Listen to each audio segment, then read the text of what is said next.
Monsieur le ministre, pendant encore 28 heures, si mes comptes sont bons, nous sommes réunis pour 2 bonnes nouvelles ici aujourd'hui. D'abord, nous allons voter l'ouverture d'un centre hospitalier universitaire et en plus, M. Barnier n'ira pas l'inaugurer puisqu'il aura été renversé depuis longtemps. Voter l'ouverture d'un CHU, oui, car le pouvoir central a délibérément renoncé à tout investissement en santé publique en Corse, faisant de ce territoire l'unique région qui en est totalement dépourvue. Pendant plus de 2 siècles, la Corse a été un territoire d'eau thermale pour continentaux, tandis que l'on mourait du paludisme, de l'indifférence quasi générale sur la côte orientale. Je dis indifférence, mais le bon terme serait plutôt quel est l'écho d'une suggestion qui a pu confiner au racisme. Permettez-moi de lire ce qu'on pouvait observer dans le dictionnaire encyclopédique des sciences médicales en 1877. Qu'imprimait-on à l'époque sur le continent? On imprimait les choses suivantes. Les Corses sont entre les races cultivées et les peuples à l'état d'enfance. Voilà ce qu'on imprimait à l'époque pour justifier l'abandon d'une population entière et les exploiter exclusivement pour arroser avec leur sueur des vignes permettant l'export de vins frelatés. Voilà quel était le destin qui était réservé à la population corse. Alors bien sûr, certains sur le territoire ont accès aux soins.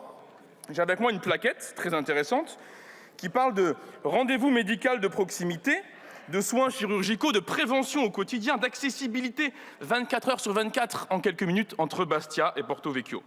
Alors ce que je vous lis là, ce n'est évidemment pas une offre de soins pour la population corse.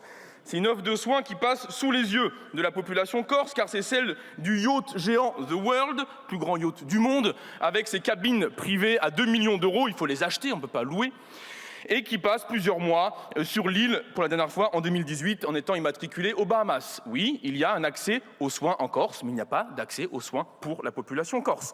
Et depuis, en attendant, l'accès aux soins, lui, recule. Il recule. Et en conséquence du recul de l'accès aux soins, l'espérance de vie, elle, est gelée et elle stagne. Pourquoi? Car on connaît un véritable effet de ciseaux entre 2 forces contraires qui s'exercent en Corse. D'un côté, ça a été dit, un territoire en désertification médicale. Regardez le nombre de soignantes et de soignants par habitant et rapportez-le au même chiffre pour le continent. 10% de pédiatres en moins, 28% de sages-femmes en moins, 33% de psychologues en moins. Et tous les ans, 30 000 Corses qui sont obligés de quitter l'île pour une consultation, pour des soins qui, généralement, les ruinent, sont extrêmement dispendieux.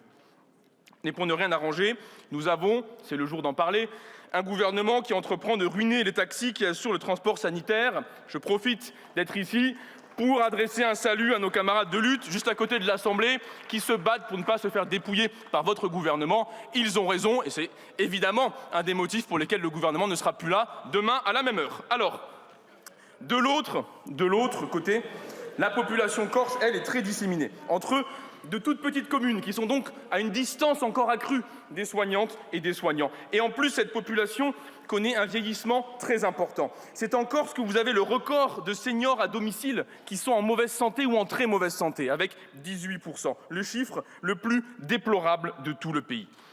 Il faut donc ce CHU. Il faut un lieu unique où l'on puisse avoir des soignantes, des soignants, des enseignantes, des enseignants, de la recherche et un plateau technique. Mais tout cela n'est que le début du combat. Nous le votons avec, évidemment, beaucoup de vigueur, beaucoup de volonté, car nous savons que la prochaine lutte, c'est que les soignantes et les soignants y soient bien payés. La prochaine lutte, c'est que l'apprentissage, l'enseignement y soit accessible à la jeunesse. La prochaine lutte, c'est que la recherche y soit abondée. Bref, qu'une fois ce CHU ouvert, nous ayons les moyens de le faire fonctionner.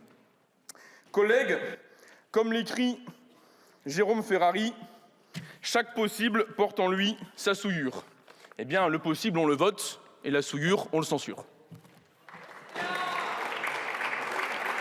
Merci.